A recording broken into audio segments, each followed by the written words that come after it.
네, 이 시간 함께 말씀을 나누겠습니다. 오늘 성서정과 26번째입니다. 오늘은 기쁨의 50일 여섯째 주일입니다. 기쁨의 동행 주일이죠. 이번 한 주간 예수님과의 동행, 그리고 주 안에서 한 형제자매 된 우리 지체들과의 동행, 그런 시간이 있길 바랍니다. 그 동행의 기쁨을 경험하는 우리 한 주간 되시기를 주의 이름으로 축원합니다. 오늘 말씀에 보면 예수님께서 십자가 처형을 받기 전날 제자들에게 마지막 당부의 말씀을 하셨어요. 그 가운데 이런 말씀이 있습니다. 나를 사랑하는 사람이라면 나의 교훈을 지킬 것이다. 예수님을 사랑하는 사람이라면 예수님의 교훈을 따라서 지키는 것. 당연하겠죠. 그런데 그때 내 아버지께서 그를 사랑하시고 우리가 그 사람에게서 와서 함께 있을 것이다. 하나님 아버지도 그런 사람을 사랑하시고 예수님과 하나님 아버지가 모두 그 사람과 함께 있을 것이다 라는 거예요. 너희를 홀로 내버려 두지 않을 것이다.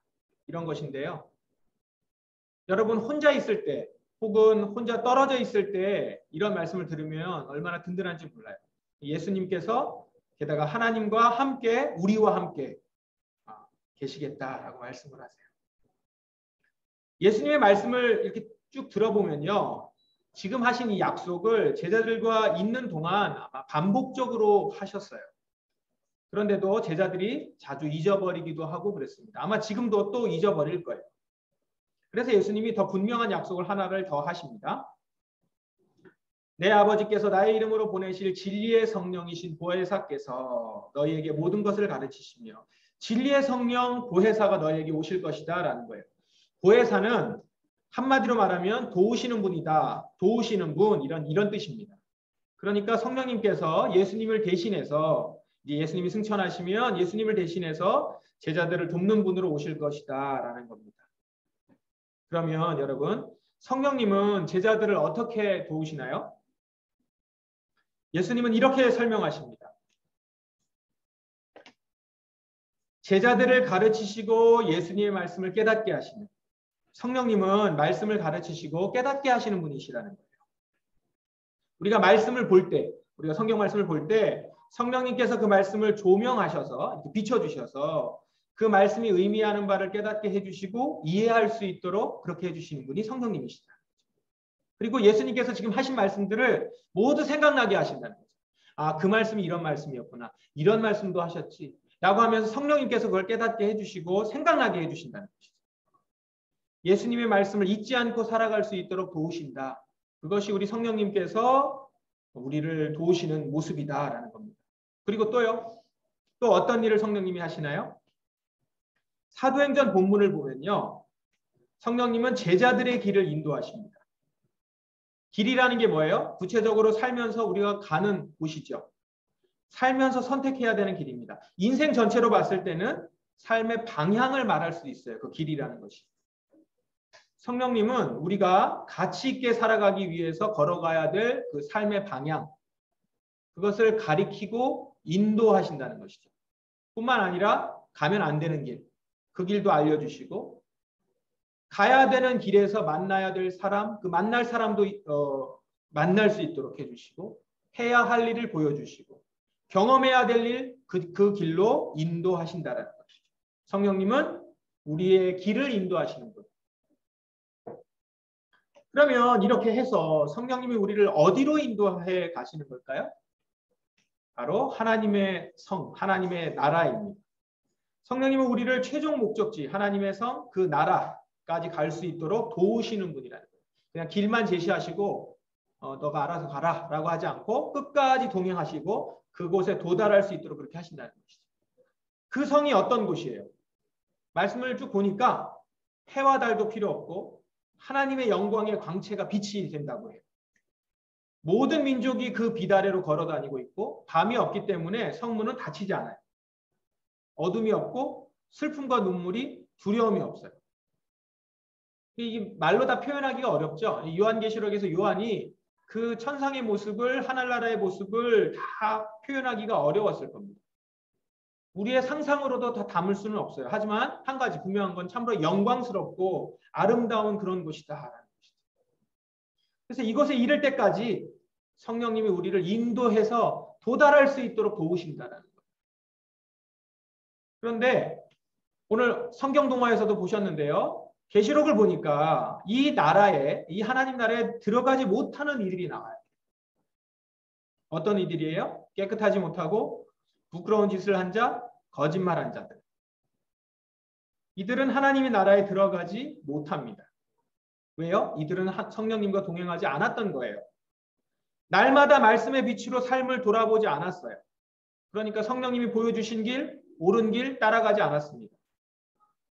가는 길 가운데서 죄를 지을 때도 있어요. 근데 그 죄의 오염 이런 것들을 성령님이 알려주시면 회개해야 되는데 그 죄의 오염을 그냥 방치해요. 회개하지 않아요. 말씀의 길로 가지 않는 거죠. 저 앞에 보이는 내가 봤을 때 저게 성공이다 라고 하는 것을 위해서 가다가 부끄러운 짓을 합니다. 거짓말도 해요. 그리고 거짓을 회개하지 않아요. 성령님과 동행하지 않으니까 깨끗하지 못하고 부끄러운 짓을 하고 거짓말을 하며 산 겁니다. 이런 이들은 하나님 나라에 가지 못한다. 지난주에 우리가 콘스탄티누스 교회사 클래스를 통해서 콘스탄티누스 황제에 대해서 좀 배우고 나눴습니다. 그 내용 마지막 부분에 어용신학과 개혁신학에 대해서 우리가 좀 다뤘거든요. 어용신학이 뭐예요? 어용신학은 권력자와 국가에 대해서 적극적으로 옹호하고 지지하는 신학. 이걸 어용신학이라고 합니다. 콘스탄티누스 시대에 들어서면서 기독교가 공인이 돼요. 그러면서 교회와 국가는 긴밀하게 결합이 됩니다. 교회는 국가 비호를 받기 시작했어요. 예전에는 국가가 교회를 박해를 했는데 이제는 국가의 비호를 받게 돼요. 이때 이게 너무 좋아서였는지 몰라도 교회가 국가를 필요 이상으로 찬양하고 지켜 세우는 일이 시작됩니다. 어용신학이 이때 시작돼요. 로마가 하나님 나라라고 생각을 하는 거예요. 아, 하나님 나라가 이미 도래했다. 콘스탄티누스는 하나님이 보내신 사도다. 그런데 로마는요, 여전히 이교도적인 문화와 풍습을 가지고 있었어요. 콘스탄티누스 황제도 그리스도인답지 못한 모습들을 정말 많이 가지고 있었어요. 그런데 그럼에도 불구하고 어용신학자들은 이 로마와 황제를 무비판적으로 높이고 칭송했습니다. 성령의 빛으로 말씀을 아마 보았다면 결코 로마에 대해서 그렇게 말할 수 없었을 거예요. 그런데 이들은 성령과 동행하지 않았던 것이죠. 교회가 가야 할 길을 성령님께 인도받아야 되는데 국가 권력에게 인도받으려고 했어요. 그게 더 좋아 보이고 그렇게 해도 될 것 같으니까. 한마디로 어용신학은 그렇게 부끄러운 모습으로 거짓된 복음을 전하는 그런 신학이었습니다. 이 어용신학은 우리나라에도 있습니다. 지난번에도 말씀드렸듯이 군사정권에 대해서 비판이나 반대 없이 축복해주고 높이고 했던 목사들의 그 메시지, 이것이 바로 이 어용신학에서 비롯된 거죠. 무비판적으로 그냥 칭송하고 찬양하는 거예요. 지금 권력자들이니까. 최근에도 이런 어용신학이 나타납니다. 아주 빈번해요. 대선 이후에 당선자를 위해서, 아직 당선돼서 대통령이 되기 전인데 한 달도 안 돼서 당선자가 요청하지도 않았어요. 요청하지도 않은 당선 감사 예배를 준비합니다. 주요 교단 대표들이 다 모였고요. 강남에 있는 대형교회, 강동에 있는 큰 대형교회, 담임 목사, 원로 목사 다 모여가지고 당선자들 축복하고 당선자 이름으로 삼행시 짓고, 이게 예배인지 파티인지 감사하고 찬양하고, 누구를 찬양하는지. 이게 어용신학입니다. 이 어용신학이 지금도 빈번해요. 우리 한국교회가. 여러분, 우리의 신학은요, 어용신학과는 완전히 다른 개혁신학입니다. 개혁신학의 기준은 세상이 아니라 하나님의 말씀이에요. 따라서 세상 권력은 하나님의 말씀으로 비판하고 견제해야 하는 대상입니다. 칭송하고 찬양해야 되는 대상이 아니라 비판하고 견제해야 되는 대상. 이를 위해서 개혁신학 교회는 그냥 비판만 하면 되는 게 아니라 날마다 성령님의 조명하심을 받고 먼저 날마다 말씀 앞에서 우리 자신을 새롭게 해요. 동시에 그 말씀의 빛으로 세상 권력도 비추어 보는 거예요. 그래서 불의한 것을 보면 저항하는 것이고 부끄러운 일을 드러내고 거짓된 것을 보면 회개를 외치는 겁니다. 막강한 세상 권력 앞에서도 오직 말씀의 기준에 따라서 성령의 인도하심에 따라서 행동하는 거예요.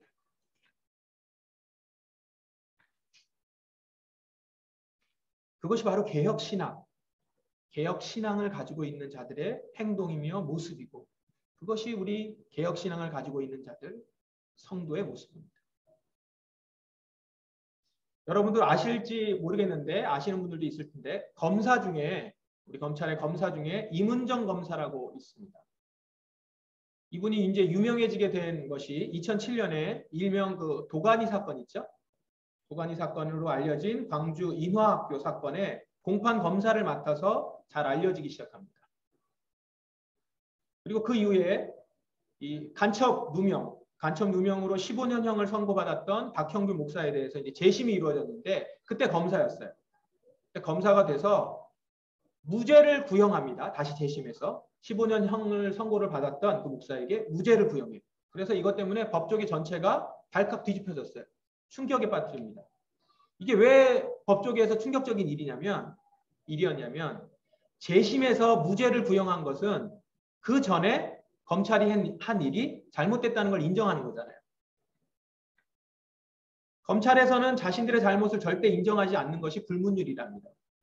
이런 검찰인데 외부도 아닌 내부에서 한 검사가 그때는 아직 어릴 때죠. 젊을 때죠. 젊은 검사가 소신껏 일을 한 겁니다.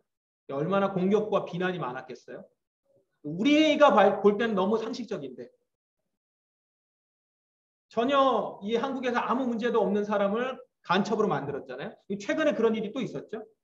어쨌든 그런데 그것에 대해서 무죄를 구형한 것이 이제 검찰계 안에서는 공격과 비난의 대상이 된 겁니다. 이후에도 내부의 비리와 잘못된 관행, 여러 검찰 개혁에 필요한 일에 소신 발언을 합니다. 지금 대통령이 된 사람과 우리 법무부 장관, 이들의 검사 시절 잘못과 죄도 지적하고 비판했었습니다. 그러니 당연히 검찰 고위층에게 찍혔겠죠. 몇 번이나 검찰에서 쫓겨날 뻔합니다. 고소도 당하고 그렇습니다. 이번에 정권이 바뀌면서 한직으로 좌천돼서 이번에 대구로 내려갔습니다. 잘리진 않고 내려갔어요. 다행히. 그런데 이 임은정 검사가 그리스도인입니다. 여러분 우리 교회에서 그 청소년 진로교육 했을 때 전도사님 오셨을 때 기억나세요? 그분하고 예전에 같이 직장 기도 모임도 하고 그러셨대요. 최근에 이 임은정 검사가 SNS에 쓴 글을 제가 좀 봤습니다. 2014년에 이제 징계 취소 소송이 있었는데 거기서 이제 승소하고 나서 너무 기쁘고 감사해서 이제 이렇게 기도했던 내용을 썼습니다. 주님께서 주신 십자가 잘 감당했습니다. 조금 더 큰 십자가를 주셔도 잘 감당하겠습니다. 감사 기도를 하다가 아차 싶었다고 합니다. 너무 기뻐서 십자가 진다는 얘기를 또 한 거예요. 그런데 그 기도를 하면서 주님이 이 기도를 너무 잘 받으시는 것 같은 느낌이 들더라고요. 지금 보면 더 큰 십자가를 잘 감당하는 것 같습니다. 뉴스를 보니까 좌천되어 내려가는 것임에도 기쁘게 내려가겠다라고 했다고 합니다. 기쁨의 동행이죠. 이런 모습이 개혁신앙을 가진 사람의 모습이라고 생각합니다. 시대의 권력에 굴복하지 않고 불의를 보면 부끄러워할 줄 알며 거짓을 방치하지 않는 모습. 이것이 진짜 개혁신학이고 개혁신앙입니다. 이런 이들은 성령님이 동행하시기 때문에 힘이 있는 자들의 공격과 괴롭힘도 기쁘게 받아 넘길 수 있는 것입니다. 사랑하는 성도 여러분, 우리 예수님은 부활하셨고 먼저 그 나라에 가셨습니다. 그곳에서 우리를 위해 처소를 예비하고 계세요.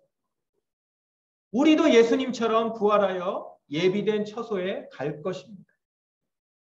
그때까지 우리가 그 길을 놓치지 않고 끝까지 갈 수 있도록 지금도 성령님이 우리를 돕고 계십니다. 여러분이 그 길까지 가는 도중에는 어려운 일도 있고 혼란스러운 일도 있을 것입니다. 세상을 의지하지 않기 때문에 세상은 때로는 억울한 일을 던져주기도 하고 비난하기도 하고 조롱을 하기도 할 겁니다. 그것들을 우리가 경험할 수 있어요. 그러나 여러분, 그것에 먼저 미리 두려워하지 마십시오. 성령님은 우리를 놓지 않고 우리를 끝까지 갈 수 있도록 도와주실 것입니다. 금요일 성서정과 잠언 본문이죠. 그분은 정직한 사람을 위해 성공을 예비하시고 흠없는 사람을 보호해 주십니다. 성령님은 정직한 자의 성공을 예비하시고 흠없는 사람을 보호하십니다. 성령님을 신뢰하십시오. 왜요? 성령님은 의로운 사람의 길을 끝까지 지키시는 분이시고 주님을 붙드는 자의 길을 보호하시기 때문입니다. 성령님은 우리와 함께 하십니다. 우리를 이끌어 주실 거예요. 여러분, 성령님의 음성에 귀를 여십시오. 끝까지 성령님이 보게 하시는 것을 보고 듣게 하시는 것을 듣고 인도하심을 받아 걸어가십시오. 여러분을 통해 사람들이 생명의 길을 소개받을 것입니다. 하나님 나라의 의로움을 맛볼 것입니다. 부활의 예수님이 우리에게 보내주신 성령님을 우리가 꼭 붙들고 주의 나라에 도달하여 부활하신 예수님을 만나는 그때까지 그 길을 끝까지 걸어가실 수 있는 우리 포도나무 성도들 되시기를 주의 이름으로 축원합니다. 함께